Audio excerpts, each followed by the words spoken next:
안녕하세요. 이민호입니다. 안녕하세요. 최윤영입니다. 수요일 이 시간마다 저희와 늘 함께 해주시는 오은영 선생님 나오셨습니다. 안녕하세요. 안녕하세요. 안녕하세요. 네, 지난 7일 네. 소치 동계올림픽 개막을 했습니다. 우리 대한민국 선수들이 아주 열심히 뛰고 있어요. 근데 그렇습니다. 우리 지난주 네. 그 피겨스케이팅 국가대표 상비군 하늘양이 나왔었잖아요. 네. 사실은 올림픽에 나간다는 게 그게 얼마나 대단한 겁니까? 올림픽 나가기 위해서 우리나라 선수들이 얼마나 많은 땀과 또 노력을 하고 또 이렇게 했을지 알잖아요? 그렇죠. 정말 박수 좀 많이 쳐주세요. 정말 그 대회에 나간 것만으로도 우리 대한민국의 이름을 높이는 거잖아요. 그럼요. 그걸 보면서 저는 와, 저 선수들을 키워낸 부모님은 어떤 분일까? 어떻게 하면 저렇게 아이를 훌륭하게 키워낼 수 있을까? 나는 또 내 아이를 위해서 뭘 해야 되는가? 이런 생각들까지도 하게 되더라고요. 오늘 오은영 선생님께서 그 해답을 알려주시는 거죠? 네. 물론요. 네. 재능이 정말 많은 애도 있어요. 부럽죠. 제일 부러워요. 그런데 저는 또 어떤 생각이 드냐면요. 사람은 다 재능이 있어요. 숨은 재능이 있을 뿐이거든요. 근데 이제 그걸 부모가 어떤 시각으로 보느냐에 따라서 그걸 재능이라고 보기도 하고 재능이 아니라고 보기도 하는 것 같아요. 그리고 그 재능을 가진 아이도 부모가 잘 관찰해서 이제 발견을 해내야 되고요. 또 재능만 있다고 이 세상 사람들이 다 잘 사는 건 아니거든요. 그거를 갈고 닦고 또 갈고 닦는 과정에서는 부모가 격려를 해줘야 돼요. 그리고 아이가 힘들 땐 잘 끌어줘야 되거든요. 이제 그런 모든 과정이 어우러졌을 때 우리 아이들이 자신의 재능을 빨리 발견하고 꿈을 이뤄나가는 것 같아요. 그래서 사실은 이런 이제 아이를 키우는 부모가 갖춰야 될 조건이 아주 많은데요. 두 분은 우리 21세기를 맞이하야. 이 21세기의 이상적인 부모는 어떤 부모라고 두 분은 생각하시는지. 일단 우리 윤영 씨는 부모고, 네. 우리 민우 씨는 이제 부모가 되실 분이고, 그죠? 그리고 또 민우 씨는 공부 많이 했으니까 부모를 네. 통해서. 아무튼 전 지금 총각이기 때문에 부모인 윤영 씨부터 말씀하시죠. 그래서 저는 21세기 그러니까 갑자기 막 어려워지는데요. 일단 제가 돼주고 싶은 부모는 이렇게 태산 같은 부모, 뒤에서 이렇게 좀 든든하게 뭔가 자기가 막 하다가 어려운 일이 생기고 의지할 그늘이 필요하면 또 와서 이렇게 쉬었다가 또 다시 뛰어들 수 있는 용기를 주는 부모. 이민우 씨는요? 네. 태산. 그럼 나 뭐라고 해야 되나? 글쎄요. 저는 한번 제가 부모 이게 진행 중에 그런 말씀 드린 적이 있는 것 같아요. 전 부모로서 아이에게 자유를 주고 싶다고. 예. 저는 21세기 부모라면 자식에게 자유와 자유를 줄 수 있을 그런 준비된 부모가 돼야 되지 않을까. 이런 총각으로서 한마디. 좋은 아빠 되실 것 같아요. 열심히 해볼게요. 네. 네. 근데 제가 봤을 때는요. 우리 부모의 역할은요. 예전이나 지금이나 변함은 없는 것 같아요. 좋은 부모란 일단 자식을 사랑해야 되고요. 그죠? 네. 그리고 또 사랑뿐만 아니라 한 인격체로 존중을 해줘야 되고요. 그리고 또 아프면 병원도 데려가야 되고 또 따뜻하게 해주고 먹을 거 잘 먹여주고 그다음에 정서적으로 아이를 많이 이렇게 보듬어주고 이런 부모의 역할은 변함이 없는 것 같아요. 그런데요. 부모의 역할은 시대에 따라서 조금씩은 바뀌는 것 같아요. 아주 근본적인 부모의 역할은 변함은 없지만 예를 들어 농경사회에서는 돌쇠를 길러야 돼. 돌쇠. 그렇죠. 돌쇠처럼 힘이 세고 그래야지 이제 밭도 갈고 그죠? 집안의 여러 가지 것들을 이제 다 이렇게 끌어가는 힘이 있는 아들이 이제 가장 바람직하기 때문에 이런 아들로 키워내는 부모. 그 다음에 이제 우리가 일제시대 때 내지는 이제 6.25 전쟁 전에 그때 바람직한 자녀를 길러내는 부모의 상과. 그 다음에 이제 전쟁을 치러내고 또 우리가 한참 1970년대 우리가 막 여러 가지 것들을 만들어서 수출을 하고 그래 우리가 먹고 살았잖아요. 그때 바람직한 아이들. 그 다음에 이제 1980년대, 90년대 지금은 우리가 IT 강국이에요. 그죠? 그렇죠. 그리고 이런 이제 시대에 요구되는 아이들을 길러내는 부모가 조금씩 달라지는 것 같아요. 그래서 오늘은 사실 그런 얘기를 좀 해볼까 싶기도 합니다. 네. 다양성과 개성이 굉장히 중요시되는 이 시대에 우리 부모가 해줘야 되는 역할은 무엇인가에 대해서 오늘 아주 의미 있는 시간, 의미 있는 강의를 들어보도록 하겠습니다. 아이의 미래를 바꾸는 21세기 부모의 조건, 오은영 선생님의 특강 청해 듣도록 하겠습니다. 드림아이를 통해 만난 다양한 꿈과 길을 가진 아이들.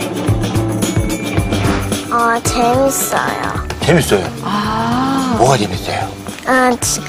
동작하는 거랑 또 발 움직이는 거예요. 체조를 하면서 재밌고 제가 무슨 동작을 해낼 때마다 성취감을 느껴서 좋아요. 평범함 속에 감춰진 내 아이만의 특별한 재능은 어떻게 발견해야 할까요? 바로 아이가 가진 기질과 특성을 고려해 아이에게 맞는 적성을 함께 찾아가는 것이 중요하다는데요. 그렇다면 우리 아이의 꿈을 키워주는 부모의 자세는 무엇일까요? 아이의 재능을 굉장히 긍정적으로 격려해 주시고 기회를 열어놓고 다른 것들도 좀 균형 있게 할 필요는 있을 것 같아요. 미래가 원하는 인재를 키우기 위해 부모가 꼭 알아야 할 21세기 양육의 조건, 지금 시작합니다. 네, 21세기 막 거창하죠. 그죠? 근데 우리가 살고 있어요. 지금 우리 21세기에 살고 있는 사람들입니다. 그러고 보니까 제가 20세기하고 21세기를 걸쳐 사네요. 한 세기를. 네. 자, 그런데요. 우리 오늘 얘기를 쭉 진행하기 전에 제일 먼저 제가 꼭 드리고 싶은 말씀이 있어요. 네. 어떤 거냐면요. 우리 아이들은요. 가르침과 교육을 받아야 될 대상입니다. 그래서 저는 이제 강의 이런 기회가 있을 때마다 뭐라고 말씀드리냐면요. 부모님들께 머릿속에서 제발 아이들을 혼낸다는 생각을 지워버리라고 해요. 왜냐하면 아이들은 교육과 가르침을 받아야 될 대상이지 혼날 대상이 아니거든요. 그런데 교육과 가르침은 많은 사람들이 해요. 근데 그중 제일 중요한 사람이 부모입니다. 왜냐하면 가장 중요한 대상이고 오랫동안 아이들을 가르치고 지도하고 교육할 사람들이거든요. 물론 부모가 아이를 가장 사랑하는 사람들이죠.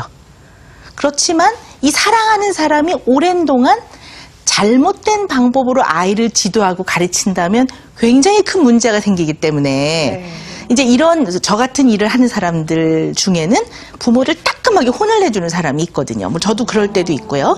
그거는 부모가 나쁘다는 얘기가 아니라 이렇게 중요하게 아이를 지도하고 가르칠 사람이 잘못된 방향으로 가고 있다면 따끔하게 해서 제자리로 오게 해야죠. 안 그러면 아이한테 미치는 영향이 굉장히 크지 않겠습니까? 그런데 이제 가끔은 부모님들은 잘못됐다고 얘기하면 본인들이 자식을 사랑하는 마음 자체를 비난받는다고 생각하는 것 같아요. 근데 사실 그렇지 않다라는 얘기죠. 그래서 우리가 오늘 이 강의를 듣기 전에 제일 머릿속에 먼저 기억하셔야 될 것이 우리 아이들은 가르치고 교육시켜야 할 대상이다. 이걸 꼭 잊지 마셔야 될 것 같아요. 자, 그래서 우리가 이 부모라는 프로그램이 한 10년이 넘도록 지속됐던 중요한 이유가 이 부모가 얼마나 중요합니까? 그죠? 그래서 이제 계속 부모를 교육하고 계몽하고 잘 이끌어드리고 했던 역할을 했던 겁니다. 자, 그런데 또 21세기예요. 그렇다면 우리 부모는 과연 어떤 방향으로 아이를 가르치고 지도해야 될 것이냐. 예전에는 행상을 해서라도 잘 먹였으면 됐어요. 아이를 삼시세끼를 굶기지 않으면 훌륭한 부모였어요. 그죠? 그걸로도 우리 자녀들은 다 만족했어요. 네. 근데 지금은 꼭 그렇지는 않은 것 같아요. 자, 그래서 우리 아이들의 꿈을 찾아주고 꿈을 또 키워주는 이러한 21세기의 부모, 과연 어떤 점을 유념해야 될까 하는 얘기를 오늘 풀어가 볼까 합니다. 자, 첫째는요, 도전을 허용해줘야 합니다. 네. 요즘 우리 보면 방송에 이렇게 하면서 오디션 프로그램 많더라고요. 네. 아이들이 끊임없이 도전을 하더라고요. 그래서 저는 이제 그걸 보면서 늘 장단점을 같이 보는데요. 일단 조금 유념을 해야 되는 거는 모든 것들이 이렇게 다 경쟁이고 거기서 탈락을 하고 뭐 이런 것들이 과연 아이들에게 어떤 영향을 줄까 하는 생각도 하지만 또 한편으로 보면 아이들이 갖고 있는 아주 그런 독특한 그런 재능들을 펼칠 기회를 주고 끊임없이 아이들이 도전을 하고 또 보니까 그 전해에 떨어졌던 아이가 또 다시 나오고 네. 그러더라고요. 그런 걸 보면서 끊임없이 도전할 수 있는 이제 그러한 그 중요성을 아이들한테 좀 보여줄 수 있다는 면에서는 또 도움이 된다고 생각을 합니다. 아이들의 인생은요, 끊임없는 도전입니다. 자, 그런데 우리 부모는 어떤가요? 한번 잘 생각을 해보셔야 돼요. 저 또한 그런데요. 우리 부모의 대부분은요, 아이들이 안정된 삶을 살기를 원해요. 그렇게 안정된 삶을 살기를 원하니까 도전을 선뜻 허락을 안 해주는 경우가 많아요. 그리고 마지못해 어쩔 수 없이 허락을 해주게 되죠. 근데 어떻게 보면 안정된 삶이 곧 행복이냐? 이건 다시 생각을 해봐야 될 것 같아요. 안정된 삶이 절대로 행복을 의미하진 않거든요. 물론 우리 이 사회에는 공무원도 필요하고 교사도 필요합니다. 그리고 웬만해서는 월급이 끊길 위험이 없는 대기업에 취직을 하는 것도 필요는 합니다. 그렇지만 아주 어린 아이들이 너는 꿈이 뭐니? 그러면 공무원이요? 이렇게 얘기를 해요. 그러면 저는 그렇습니다. 이 공무원이라는 이 직역은 너무나 중요하고 우리한테 꼭 필요하긴 하는데요. 이유를 물어봤을 때 어떤 아이는 이렇게 대답을 해요. 선생님, 저는요. 제가 횡단보도를 어디에 정할지를 제가 잘 해서 이 지역 주민들이 편리하게 산다면 전 참 좋을 것 같아요. 이렇게 말해준다면 좋은 거죠. 그렇게 말하는 애가 있어요. 우와. 그런데 어떤 아이는 철밥통이래요. 이렇게 얘기를 하면. 슬프다. 입에서. 아니, 맞죠. 공무원들이 월급을 못 받으면, 나라가 망한 거니까. 그죠? 철밥통 맞습니다. 그렇지만, 어린아이들이 그렇게 얘기하는 건 좀 슬퍼요. 네. 그리고 어떤 아이한테는요, 너는 나중에 뭐가 되고 싶니? 이렇게 얘기하면요, 회사원이요. 이렇게 얘기를 해요. 그래서 내가, 회사를 다니면 회사원인데, 회사마다 이제 하는 역할이 다르잖아요. 그러니까 영업을 하는 사람도 있고 기계를 만들어내는 것도 있는데 어떤 일을 하고 싶니? 그럼 저는 그냥 회사에 다니고 싶어요. 이렇게 말하는 애들이 있거든요. 그걸 보면서 한편으로 무슨 생각이 드냐면 우리 부모들이 자식이 너무 고생 안 하고 삼시세끼를 먹고 따뜻한 집에서 지내는 이 안전하게 지내고 안정되게 지내는 거에 대해서 너무 강조를 많이 하나? 그래서 한편으로는 좀 씁쓸합니다.